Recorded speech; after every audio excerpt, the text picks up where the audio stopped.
Texas Lieutenant Governor Dan Patrick appeared on Fox News earlier this week to explain away his state's recent surge in COVID cases, hospitalizations, and death. And Dan Patrick told Laura Ingram he knows exactly who is to blame for the spike in COVID cases. Black people. That is actually what Dan Patrick blamed the surge in the pandemic on in the state of Texas. Take a look. Here he is in his own words, blaming it on the African American community. Take a look.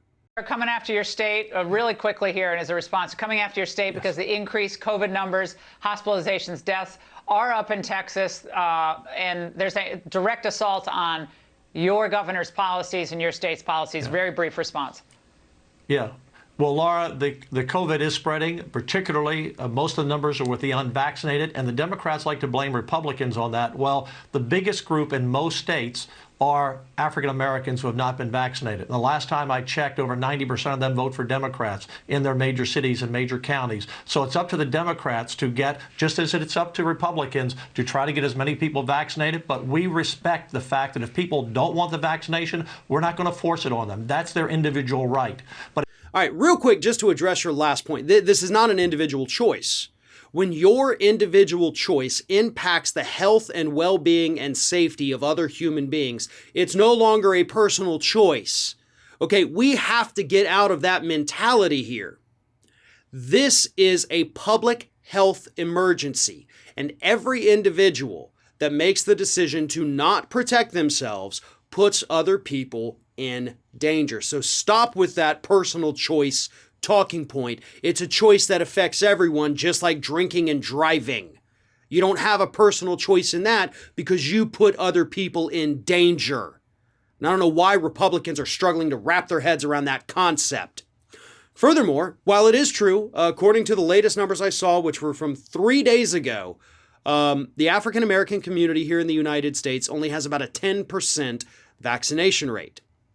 And actually, one of the best explanations for this I've seen is because obviously the federal government doesn't have exactly a good history when it comes to medical experiments on African Americans here in the United States. So yeah, that helps explain a little bit of the skepticism here.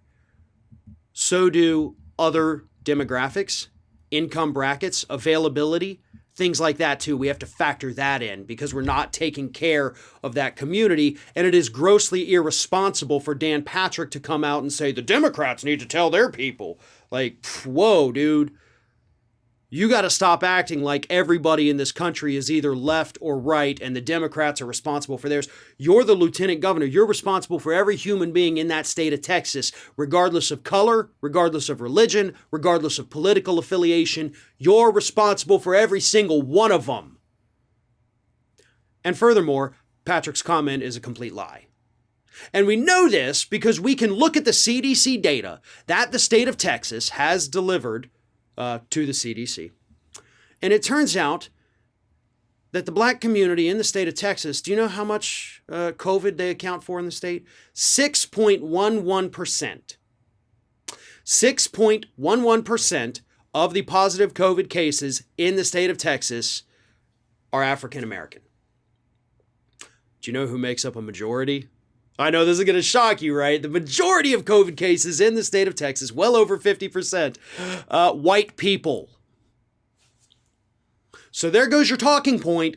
Just totally blew it up, but you're not going to acknowledge that even though the data is readily available, Even though anybody watching that Fox News program could have looked it up the same way I did, they're not going to do it. Laura Ingram's not going to push back on it. And Dan Patrick's going to get away with this blatant display of racism.